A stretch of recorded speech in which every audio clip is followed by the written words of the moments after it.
Welcome back to TimeOut for Leadership. On today's episode, I want to share with you a fun game I used to play growing up when we would go to the carnival. How many of you have ever heard or played the game Whac-A-Mole? If you've ever taken your kids to Chuck E. Cheese, I think they used to have it there as well.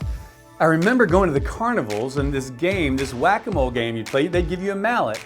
And the board had these moles that were all underground. They look like little ferrets or like that mole from Caddyshack. I'm dating myself now, right? The mole would pop up and the object of the game was to hit the mole on the head to get it to go back into its hole. And every time you hit one, another one would pop up. And you'd keep doing this endlessly, trying to beat the moles. And every time you hit one and knocked him down, another one would pop up. Have you ever felt like life was a game of whack-a-mole? There are so many things happening at such a high rate of speed, and you're trying to deal with all of them at the same time. You're not dealing with any of them effectively or efficiently. So what's the problem with whack-a-mole? Whack-a-mole never allows you to deal with one until it's dead. Hit it until you kill it and then go on to the next one. You might stun it, you might cause it to go back in the hole for a little while, but if you don't complete it, you don't finish it, you don't kill it, it's going to come back up and haunt you again. So what does a whack-a-mole life look like?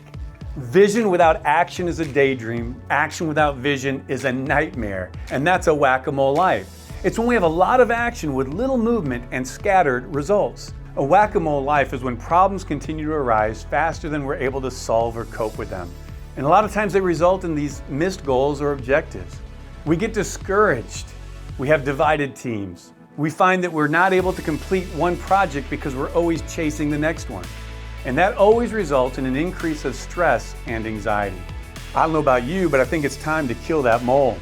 How do we do that? The first thing is we've got to focus. One mole at a time. The second thing is we've got to set our priorities. Don't manage your time, manage your priorities. What's the most important thing that's pressing on you right now?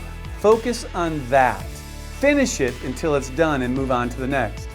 The third thing to kill that mole, you've got to know your destination. Have a clear vision of the objective that's in front of you. What is that overall objective or goal? And go after that until you finish it.